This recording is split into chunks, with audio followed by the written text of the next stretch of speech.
इस मुल्क की तारीख का वो पहला इलेक्शन होगा जिसका ख्वाब अल्लामा इकबाल ने देखा था, जिसकी ताबीर कायद मोहम्मद अली जिन्ना ने रखकर बुनियाद इस मुल्क को बनाया था कि इस इलेक्शन में कैंडिडेट कैंपेन नहीं करेगा, वोटर कैंपेन करेगा और पाकिस्तान का 80% वोटर निकल के इमरान खान को और उसकी आइडियोलॉजी को वोट देगा। आप इंशाअल्लाह देखेंगे कि जमहूरियत ऐसे मजबूत होकर आएगी कि आइंदा कोई उसकी तरफ देख नहीं सके। अगर रियासत पाकिस्तान में महंगाई मेरी वजह से है, यहाँ बिजली का बहरान मेरी वजह से है, यहाँ लॉ एंड ऑर्डर सिचुएशन मेरी वजह से है, यहाँ का पॉलिटिकल टर्मोइल मेरी वजह से है, तो मुझे पाबंदी सलासल करने से ये मसले हल होते हैं। तो मेरी तो जान भी हाजिर है मेरे मुल्क के लिए। जब भी कोई किसी नजरिए के साथ खड़ा होता है तो उसके साथ यही सलूक रमा रखा गया है। कोई बात नहीं। मैं क्योंकि पीटीआई से रिसेंटली, और ये एक दिन आइसोलेशन नहीं है मेरी गिरफ्तारी, जब से हमने इमरान खान के पहले केसेस लिए इमरान खान साहब के, तो मेरे भाई बलशेर को फायर मारे गए, उस एफआईआर का आज तक कुछ नहीं बना। उसके बाद सरदार साहब के घर पे, मेरे वालिद साहब के घर पे डीएचए पे फायरिंग हुई, उसमें भी खुद जिसको कहते हैं ना पर्चा दर्ज करके, हमारा पर्चा जो हम कहते थे वो दर्ज नहीं किया गया। उसके बाद सरदार साहब को, मेरे वालिद साहब को इस्लामाबाद हाई कोर्ट में जब वो लिफ्ट में गए इमरान खान का केस करके, तो लिफ्ट बंद कर दी गई। चले ये हसीन इत्तेफाक हमारे ही खानदान के साथ हो रहे हैं, तो उसके साथ ये किया कि लिफ्ट तो चलो खराब हो गई, समझ आई, लाइट भी ऑफ कर दी, उसका एग्जॉस्ट भी बंद कर दिया। जब हमारे जूनियर्स ने टेलीफोन किया और रेस्क्यू वाले आए, तो रेस्क्यू वालों को भी गेट पे रोक दिया गया कि आप अंदर नहीं जा सकते, भाई वो तो बचाने आ रहे हैं आप, और 1 घंटा 20 मिनट इनके लिफ्ट में बंद रखा।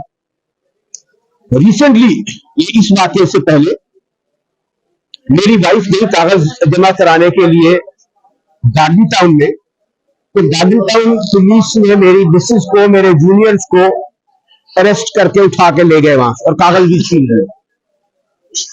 उसके बाद मेरे दफ्तर पे मेरा जो आरओ थे NA 122 के, उन्होंने मुझ पे एतराज लगा दिया कि आपका जो प्रपोजल है वो इस हल्के का नहीं है, हालांकि वो इसी हल्के का था, मेरा भाई बलख से। मैंने उसकी नालिश के लिए एक रिट पिटीशन की हाईकोर्ट में, वो उनको डरा गुजरी कि हजरत सरवर साहब है, ये मेरे दफ्तर को घेर लिया उन्होंने आके गुजरांवाला से, मेरे स्टाफ को हरासा किया, मेरे क्लाइंट्स को हरासा किया, मेरे जूनियर्स को हरासा किया, जिस पर मैं उनके पास गया और मैंने कहा मोहतरम, और वो लाइव चल रहा था, कि आप यहां खड़े हैं, थक जाएंगे, मैं आपको कुर्सियां लगवा देता हूं, मैं आपको खाना खिला देता हूं, मैं आपको चाय पिला देता हूं, लेकिन मुझे ये बता दीजिए कि मेरे दफ्तर को इंसर्कल क्यों किया हुआ आपने, ये क्यों इसका घेराव किया हुआ। ये उनको गरा गुजरी। अगर मैं पुलिस लाइन में जाके 25-30 लोग लेके खड़ा हो जाऊं और उनको घूरने लग पड़ो तो उनको कैसा लगेगा। ये ट्रिब्यूनल हमारा घर है, हमारी जिंदगी का 95% हिस्सा, वकीलों की जिंदगी का 95% हिस्सा उनके दफ्तर में गुजरता है, तो मेरा वहां दरियाफ्त करना उनको गरा गुजरा। बाद में जाके उन्होंने 2 दिन बाद एक झूठी एफआईआर, मन घड़त एफआईआर, और उस पर मैं कहूंगा कि अफसोस नहीं शर्म आनी चाहिए कि बना दिया वकुआ ये कि मैंने गालिबन वो जानते हैं, वो कहते हैं कुछ उधर गया था या क्या था, और क्लेशन कोफ निकाल ली मैंने और मेरे जूनियर्स ने, और 15-20 और लोग लगा दिए और उनके वायरस से छीन लिए। उस पर वो जब मुझे उन्होंने मेहमान बना के ले जा रहे थे, वो जो डीएसपी साहब थे उनके सांस बहुत चढ़ा हुआ था। मैंने कहा यार मैं तो आपका कल से इंतजार कर रहा हूं, आप आए हैं तो आए चले, मेरा तो सामान भी तैयार है। खैर मुझे लेके गुफ्तगू होती रही रिश्ते में, तो वो बॉर्डर की तरफ चल पड़े। मैंने कहा जी जहां मर्जी ले जाए मुझे। और वैसे मैंने सोचा कि अगर रियासत पाकिस्तान में महंगाई मेरी वजह से है, यहाँ बिजली का बहरान मेरी वजह से है, यहाँ लॉ एंड ऑर्डर सिचुएशन मेरी वजह से है, यहाँ का पॉलिटिकल टर्मोइल मेरी वजह से है, तो मुझे पाबंदी सलासल करने से ये मसले हल होते हैं। तो मेरी तो जान भी हाजिर है मेरे मुल्क के लिए। मेरी जान भी हाजिर है मेरे इदारों के लिए। तो मैंने कहा अगर ये हल होते हैं तो मैं इनके साथ चला जाता हूँ। लेकिन मैंने उनसे सवाल किया, मैंने कहा किस जुर्म में मुझे ले जा रहे, मुझे पता तो है किस जुर्म में ले जा रहे हैं कि मैं पाकिस्तान के साथ अपनी मोहब्बत, पाकिस्तान के साथ अपना प्यार, अपने पेशे के साथ अपनी वफादारी के लिए खड़ा हो रहा हूं और खड़ा रहूंगा, जमहूरियत के लिए खड़ा रहा हूं और खड़ा रहूंगा।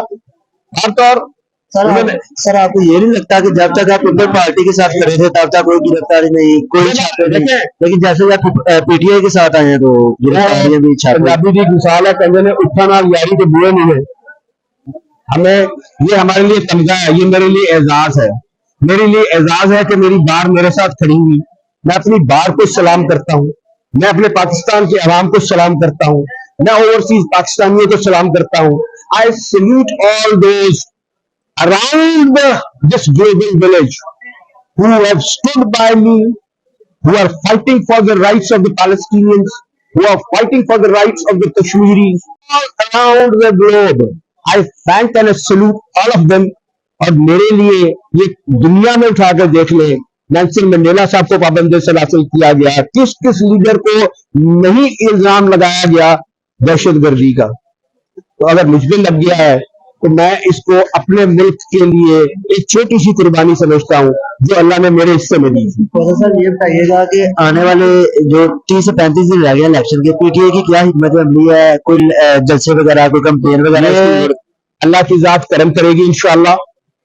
ये इस मुल्क की तारीख का वो पहला इलेक्शन होगा जिसका ख्वाब अल्लामा इकबाल ने देखा था, जिसकी ताबीर कायद मोहम्मद अली जिन्ना ने रखकर बुनियाद इस मुल्क को बनाया था कि इस इलेक्शन में कैंडिडेट कैंपेन नहीं करेगा, वोटर कैंपेन करेगा। और पाकिस्तान का 80% वोटर निकल के इमरान खान को और उसकी आइडियोलॉजी को वोट देगा। आप इंशाअल्लाह देखेंगे कि जमहूरियत ऐसे मजबूत होकर आएगी कि आइंदा कोई उसकी तरफ देख नहीं सके। ऐसा क्या खोता है खोसा साहब आपसे कि जो आपके कागजात भी मुस्तरद कर दिए गए? देखे वो एक हल्के से किए हैं, दूसरे से मेरे जो है वो मंजूर हो गए। अल्लाह की जात करम करेगी, ये सिलसिले चलते रहते हैं। ये जो म्यूजिकल चेयर है ना, ये चलती रहती है। तो इमरान खान साहब को जेल से बाहर आता हुआ देख रहे हैं इलेक्शन से? बिल्कुल आएंगे इंशाअल्लाह। चलिए शुक्रिया, थैंक यू। ऐसा क्या खोता है खोसा साहब आपसे कि जो आपके कागजात भी मुस्तरद कर दिए गए? देखे वो एक हल्के से किए हैं, दूसरे से मेरे जो है वो मंजूर हो गए। अल्लाह की जात करम करेगी, ये सिलसिले चलते रहते हैं। ये जो म्यूजिकल चेयर है ना, ये चलती रहती है। तो इमरान खान साहब को जेल से बाहर आता हुआ देख रहे हैं इलेक्शन से? बिल्कुल आएंगे इंशाअल्लाह। चलिए शुक्रिया, थैंक यू।